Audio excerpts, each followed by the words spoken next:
कृष्णा राधे राधे। कैसे हैं आप सब लोग। मुझे उम्मीद है आप सभी लोग बहुत अच्छे होंगे, खुश होंगे और अपनी अपनी लाइफ में बहुत अच्छे से राधे कृष्णा जी का पाठ, भगवत गीता, भगवत कथा आदि कर रहे होंगे और मंत्र जाप भी कर रहे होंगे।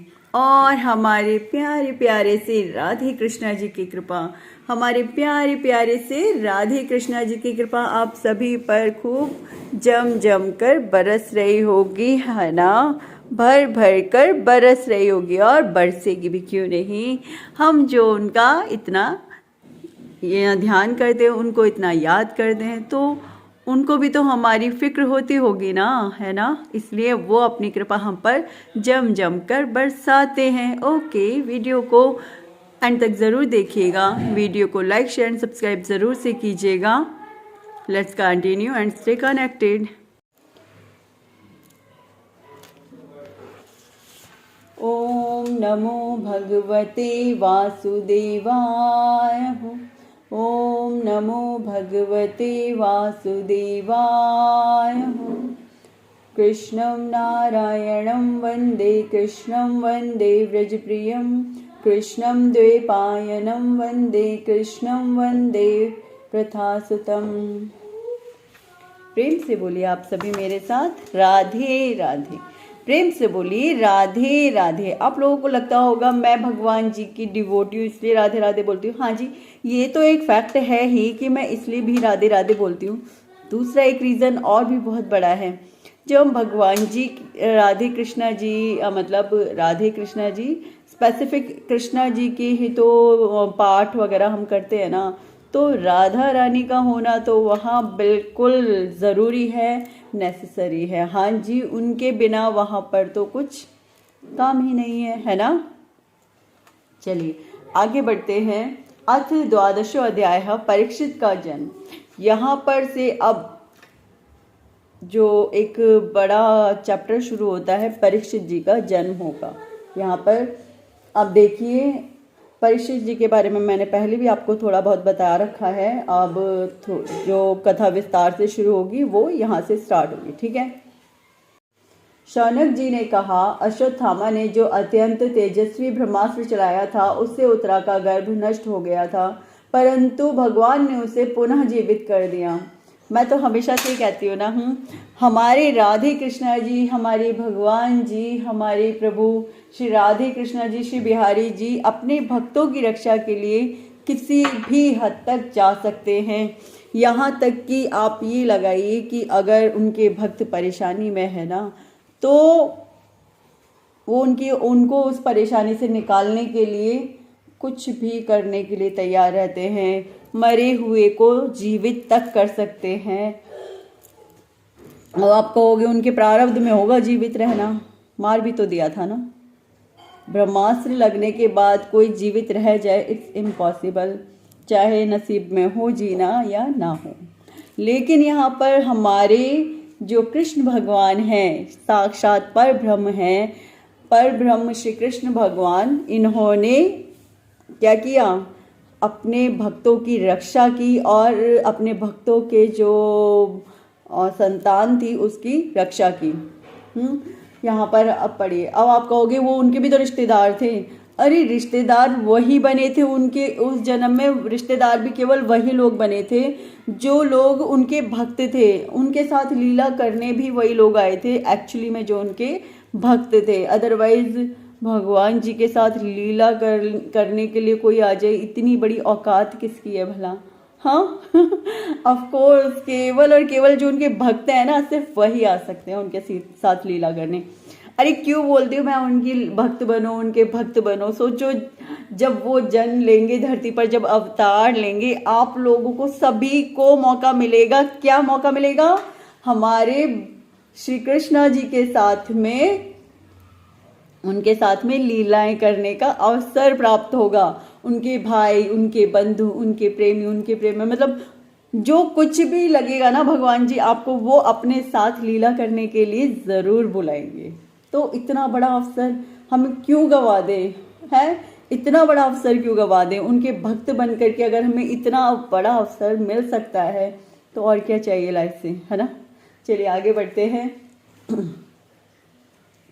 अश्वत्थामा ने जो अत्यंत तेजस्वी ब्रह्मास्त्र चलाया था उससे उत्तरा का गर्भ नष्ट हो गया था, परंतु भगवान ने उसे पुनः जीवित कर दिया। उस गर्भ से पैदा हुए महाज्ञानी महात्मा परीक्षित के, जिन्हें सुखदेव जी ने ज्ञानोपदेश दिया था, जन्म कर्म मृत्यु और उसके बाद जो गति उन्हें प्राप्त हुई वह सब यदि आप ठीक समझे तो कहें।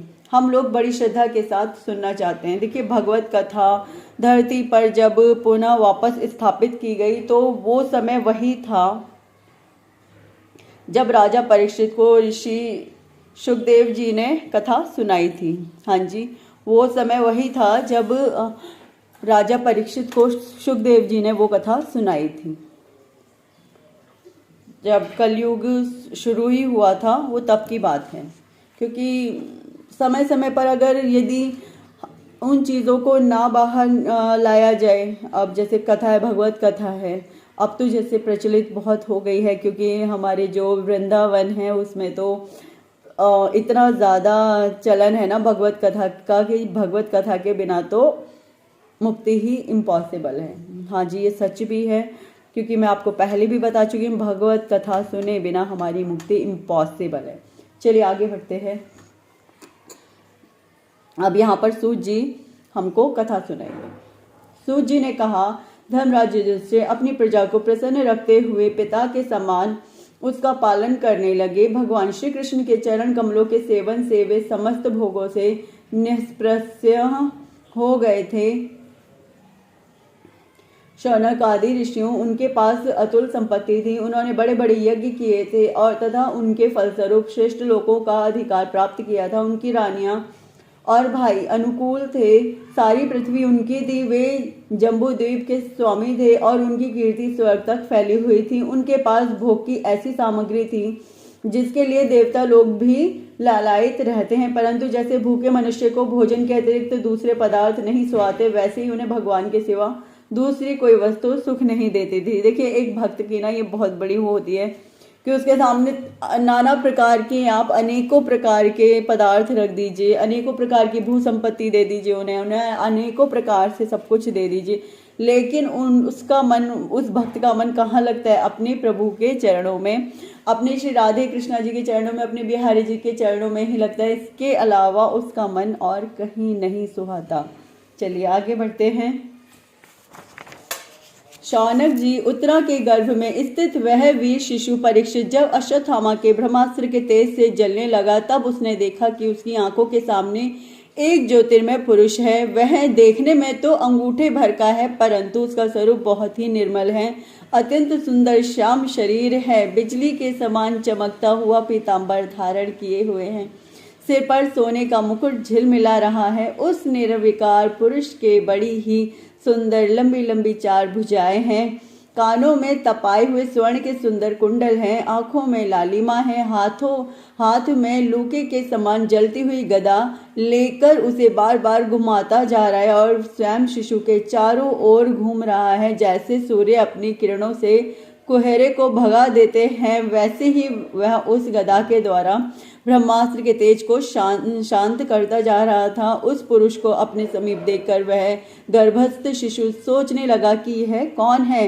इस प्रकार उस 10 मास के गर्भस्थ शिशु के सामने ही धर्म रक्षक अप्रमेय भगवान श्री कृष्ण ब्रह्मास्त्र के तेज को शांत करके वहीं अंतर्धान हो गए। यहाँ पर स्वयं भगवान श्री कृष्ण एक अंगूठे भर तक का रूप उन्होंने धारण किया गर्भ के अंदर, और वो परीक्षित, राजा परीक्षित की वहीं पर ही रक्षा कर रहे थे। तदंतर अनुकूल ग्रहों के उदय से युक्त समस्त सद्गुणों को विकसित करने वाले शुभ समय में पांडु के वंशधर परीक्षित का जन्म हुआ। जन्म के समय ही वह बालक इतना तेजस्वी दिख पड़ता था मानो स्वयं पांडु ने ही फिर से जन्म लिया हो। पौत्र के जन्म की बात सुनकर राजा युधिष्ठिर मन में बहुत प्रसन्न हुए। उन्होंने धौम्य, कृपाचार्य आदि ब्राह्मणों से मंगल वाचन और जात कर्म संस्कार करवाए। महाराज युधिष्ठिर दान की योग्य समय को जानते थे। उन्होंने प्रजा तीर्थ नामक काल के अर्थात नाल काटने के पहले ही ब्राह्मणों को स्वर्ण, गौएं, पृथ्वी, गांव, उत्तम जाति के हाथी, घोड़े और उत्तम अन्य का दान किया। दान दिया।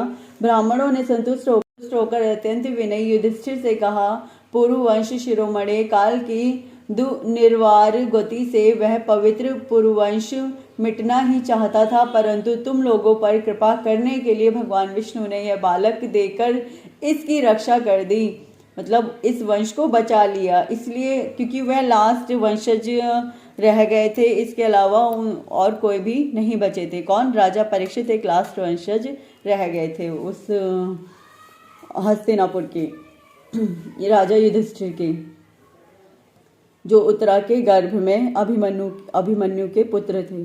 ठीक है, राजा परीक्षित।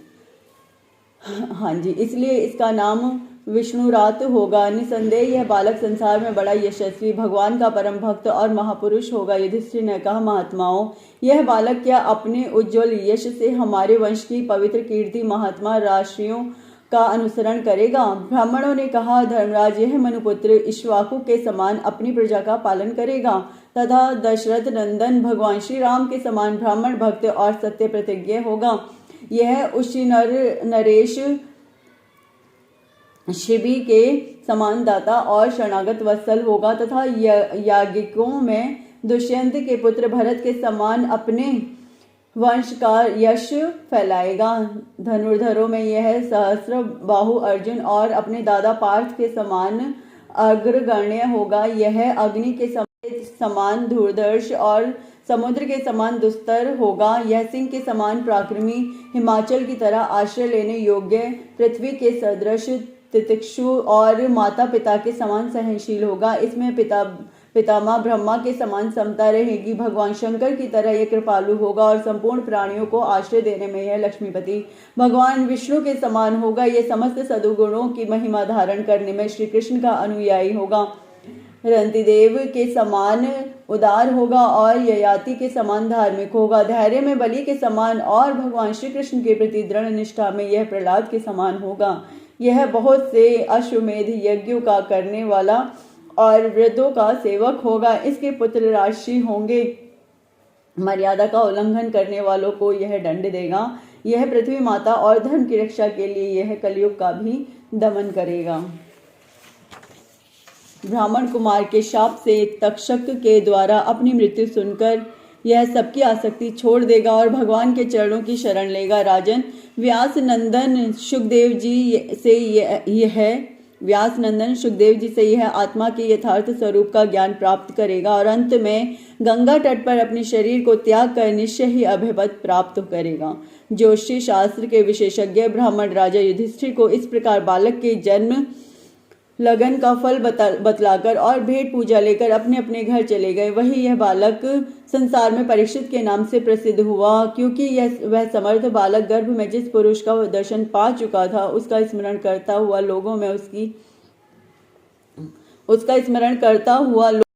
लोगों में उसी की परीक्षा करता रहता था कि देखे इनमें से कौन सा वह है। जैसे शुक्ल पक्ष में दिन प्रतिदिन चंद्रमा अपनी कलाओं से पूर्ण होता हुआ बढ़ता है, वैसे ही वह राजकुमार भी अपने गुरुजनों के लालन पालन से क्रमशः अनुदिन बढ़ता हुआ शीघ्र ही सयाना हो गया। इसी समय स्वजनों के वध का प्रायश्चित करने के लिए राजा युधिष्ठिर ने अश्वमेध यज्ञ के द्वारा भगवान की आराधना करने का विचार किया, परंतु प्रजा से वसूल किए हुए कर और दंड जुर्माने की रकम के अतिरिक्त और धन न होने के कारण वे बड़ी चिंता में पड़ गए। उनका अभिप्राय समझकर भगवान श्री कृष्ण की प्रेरणा से उनके भाई उत्तर दिशा में राजा मरुत और ब्राह्मणों द्वारा छोड़ा हुआ बहुत सा धन ले आए। उससे यज्ञ की सामग्री एकत्र करके धर्म भीरु महाराज युधिष्ठिर ने 3 अश्वमेध यज्ञों के द्वारा भगवान की पूजा की। युधिष्ठिर के निमंत्रण से पधारे हुए भगवान ब्राह्मणों द्वारा उनका यज्ञ संपन्न कराकर अपने सुहृद पांडवों की प्रसन्नता के लिए कई महीनों तक वहीं रहे। शौनक जी, इसके बाद भाइयों सहित राजा युधिष्ठिर और द्रौपदी से अनुमति लेकर अर्जुन के साथ यदुवंशियों से घिरे हुए भगवान श्री कृष्ण ने द्वारिका के लिए प्रस्थान किया। श्रीमद्भागवते महापुराणे पारमहंस्यायां संहितायां प्रथम स्कंधे नैमिषोपाख्याने परीक्षित जन्म अध्युत्कर्षो नाम 12 अध्याय। पता है, राजा परीक्षित बड़ी ही मुश्किल से इस धरती पर आ पाए थे। कारण ये था कि वो ब्रह्मास्त्र अश्वत्थामा ने उत्तरा के गर्भ में ही छोड़ दिया था। इससे उत्तरा तो मरती ही मरती और साथ ही साथ राजा परीक्षित भी मारे जाते। लेकिन वही है ना, हमारे कृष्णा जी कितने दयालु हैं, अपने भक्तों की जरा भी परेशानी देख नहीं सकते और उन्होंने तुरंत अंगूठे भर का अपना शरीर बनाया और उत्तरा के गर्भ में पहुंच गए और उस बच्चे की 9 महीनों तक उन्होंने गर्भ के अंदर रक्षा करी थी। 9 महीनों तक उन्होंने उस ब्रह्मास्त्र से उस बच्चे को बचाया था। वो युधिष्ठिर के आखिरी वंशज रह गए थे, क्योंकि उसके बाद तो कोई वंशज हो ही नहीं सकते थे और उनके यहाँ पर कोई भी अन्य पुरुष नहीं बचा था, तो खाली वो आखिरी वंशज थे, इसलिए उनको बचाना भी बहुत ही ज़्यादा ज़रूरी हो गया था इस वजह से। ओके, ठीक है, अभी हम विराम लेते हैं और प्रेम से बोलिए मेरे साथ आप सभी राधे राधे। प्रेम से बोलिए राधे राधे। ओके, हरे कृष्णा, राधे राधे, राधे कृष्णा।